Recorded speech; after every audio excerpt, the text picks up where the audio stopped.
Salut tout le monde. Dans ce tutoriel, on va voir les stratégies de mot de passe. Cette fonctionnalité offre aux organisations un moyen de définir le mot de passe et stratégie de verrouillage de compte pour différents groupes d'utilisateurs dans un domaine. Pour créer les stratégies de mot de passe, on va sur les outils d'administration, ATS Edit. Maintenant, on va se connecter à notre domaine, qui est INSAT. Puis, on va sur CN System et on va créer un nouveau objet de Password Settings Container. Maintenant, on va définir notre objet. On va le nommer PSO.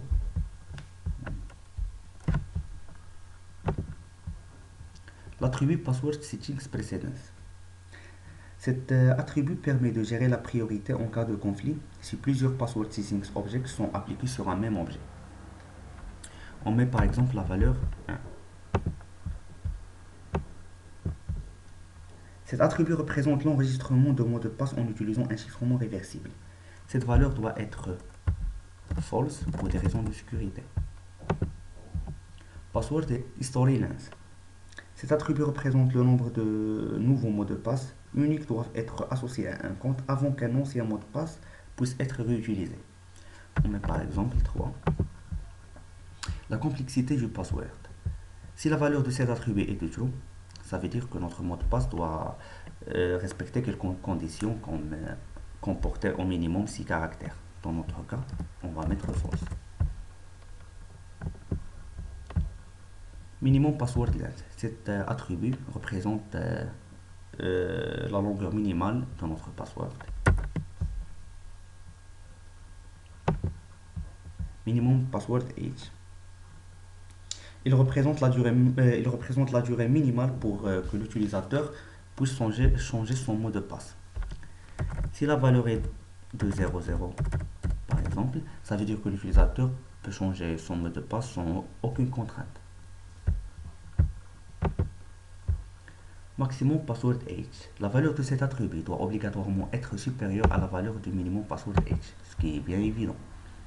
Elle représente la valeur maximale du mot de passe pour qu'un utilisateur doive le changer. On met par exemple un mois.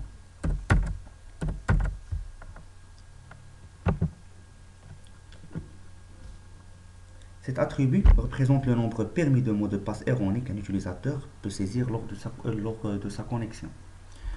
On met 3. Cet attribut permet de réinitialiser le compteur de verrouillage du compte après une durée qu'on va saisir. Par exemple, on met 1 heure.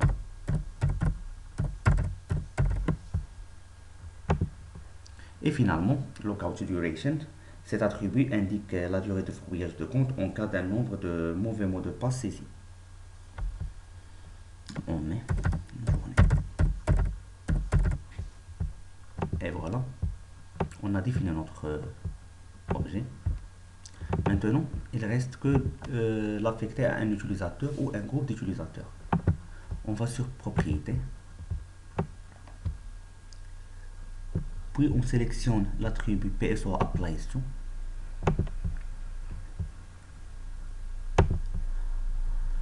On va l'affecter par exemple à notre utilisateur John Dupont.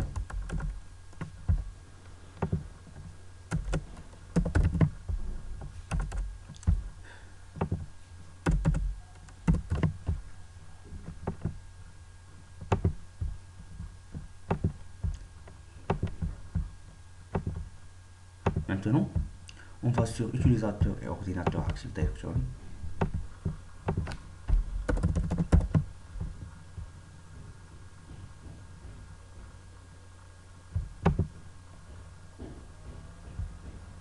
Voilà l'utilisateur John Dupont. On va essayer de changer son mot de passe. Et on va mettre un mot de passe de longueur 1. Voilà, une erreur qui s'affiche parce qu'on a défini que notre mot de passe doit obligatoirement être de longueur 2. On met un mot de passe longue hauteur. Et voilà, notre stratégie de mot de passe marche bien. On arrive à la fin de cette vidéo. Merci de votre attention et on se retrouve pour une nouvelle vidéo. Merci.